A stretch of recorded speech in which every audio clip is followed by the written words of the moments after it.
kita lihat Korea, kenapa misalnya K-pop itu maju. Nah, saya pernah diundang oleh Korean Foundation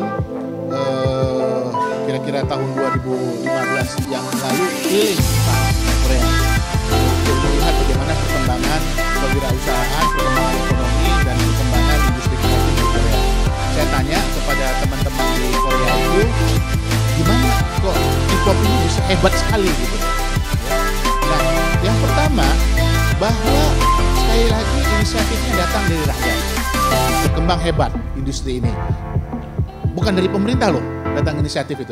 Tetapi begitu ini berkembang hebat, pemerintah kemudian masuk mengglorifikasi. Bukan ngerecokin ini, membuat dengan bermacam-macam aturan yang menghambat gitu loh. Tetapi mengglorifikasi sehingga kemudian ini lebih perkembangannya lebih hebat, dibuat lebih terarah. Ya, K-pop itu kemudian dijadikan, katakanlah misalnya sebagai contoh, dijadikan arah kebijakan negara agar kemudian industri kreatif film, misalnya film Korea itu mengisi 80% televisi Korea. Ya, awalnya itu ya televisi Korea diisi oleh Hollywood gitu. Nah itu baru kemudian pelan-pelan mereka ekspor itu keluar.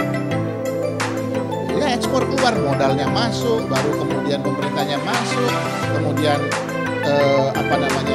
input teknologinya masuk dan seterusnya gitu. Jadi itu untuk mengembangkan startup. Kemudian yang kedua kita misalnya lihat Taiwan. Taiwan tuh ada namanya IRT. Semacam lembaga yang didirikan oleh Badan Usaha Negara Taiwan gitu. IRT ini membantu, mendampingi, sekaligus juga mensupport para peneliti-peneliti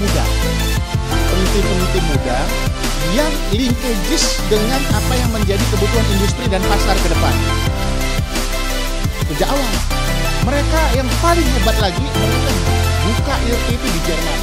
Mereka buka IRT di Amerika Serikat, dibiayai oleh pemerintah Taiwan.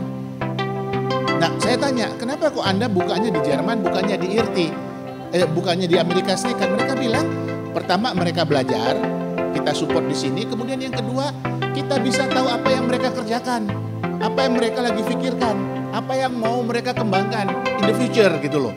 Dalam konteks pengembangan research dan teknologi gitu. Jadi nggak pernah.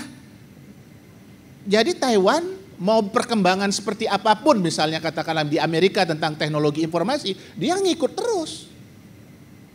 Ikut terus dia. Nggak pernah ketinggalan karena dia update terus gitu loh. Kan kita tahu misalnya kita bicara ini, HP, seberapa banyak komponen yang dibuat oleh Taiwan. Katakanlah misalnya seperti itu. Nah ini contoh-contoh bagaimana sebenarnya intervention daripada state itu dikawinkan dengan kepentingan kemajuan teknologi, dikawinkan dengan kepentingan market dan kebutuhan masyarakat pada masa yang akan datang.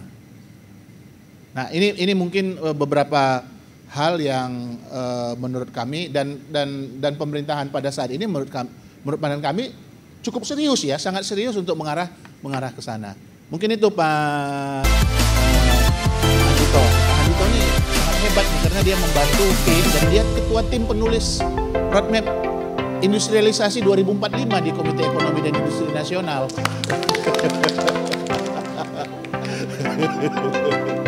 Boleh dong tepuk tangan sekali lagi buat Pak Handito ya kan. Yang lebih meriah. Gitu Pak, makasih.